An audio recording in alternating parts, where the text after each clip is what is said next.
When a customer is injured in a business, both he or she and the business owner have responsibilities. Here to explain is Mark Parrish from Catania and Catania. Good to see you again. Hey, good morning. We're talking this morning, I think kind of what we hear maybe the most is slip and fall accidents, which I understand from you are quite kind of common here in the Bay Area. You get quite a few phone calls a week. I do. It's surprising, isn't it? Yeah, I didn't think so. But slip and fall, kind of explain why this is important to know the responsibilities from both parties and why it's important to know the difference. Absolutely. Business owners have a responsibility to keep their stores clear of dangerous conditions or hazards.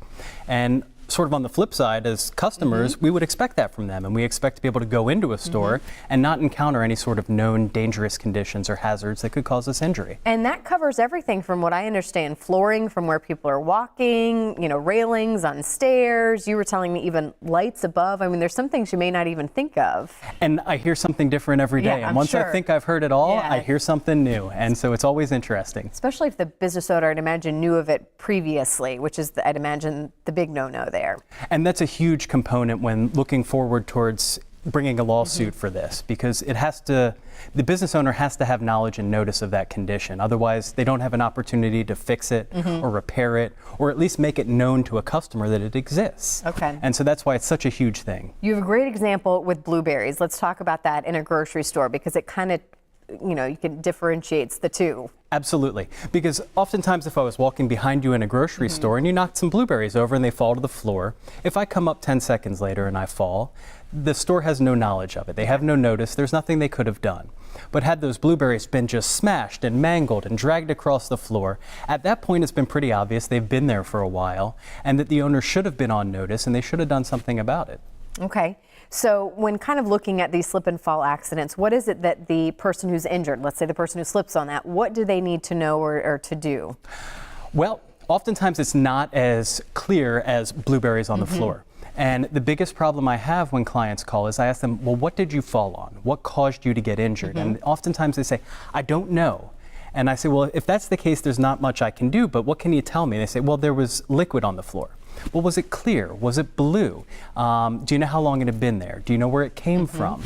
Things like that are really important for people to know because it helps us decide if it's something we can help you with. So my next question then, do you encourage people to document as best they can as soon as something like this happens? I mean, that would be best case scenario, I'd imagine. It is best case scenario, and oftentimes it's not feasible for people to just whip out their phone and take photos if you're laying there injured on the floor.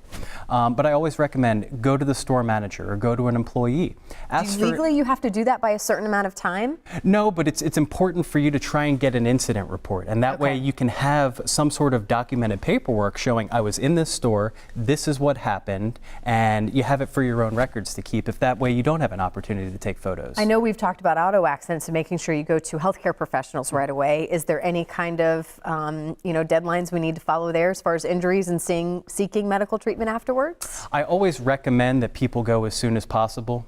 Because it becomes sort of an advantage to the insurance companies down the road because they'll say, well, if you were truly injured, you would have gone and seen a doctor right away. So if you waited 2 or 3 months before you saw a doctor, then you must be okay. And so I always advise people, if you've been injured, absolutely go see a doctor. A little less than a minute left. What is your biggest take home when it comes to slip and fall cases that people should know? Know what you fell in. It sounds like such a simple and common thing, but I can't tell you the number of times that I have to unfortunately hang up and just say, if only I knew what they fell in, if only they knew what they fell in. And it becomes Are they just calling too late? I mean, I guess I don't understand why people wouldn't know. And oftentimes it's a matter of just looking around. I mean, did you fall on water on the floor? Or was it clear laundry detergent that had spilled out from the shelf? Was there a laundry detergent bottle down there? And sort of look around and see. And that's why it's also important that if you can, take those photos so you know. Okay. Well, if you have any questions, I'm sure you probably do. Again, that's why we love having them on our show so much, because there are several different topics, lots of questions to be asked. I love that you guys do this. You do the free legal consultation. There's the number to call, the website at Find Out More. And we appreciate all your time, Mark. Thank you so much. We look forward to seeing you again soon. Thanks for having me.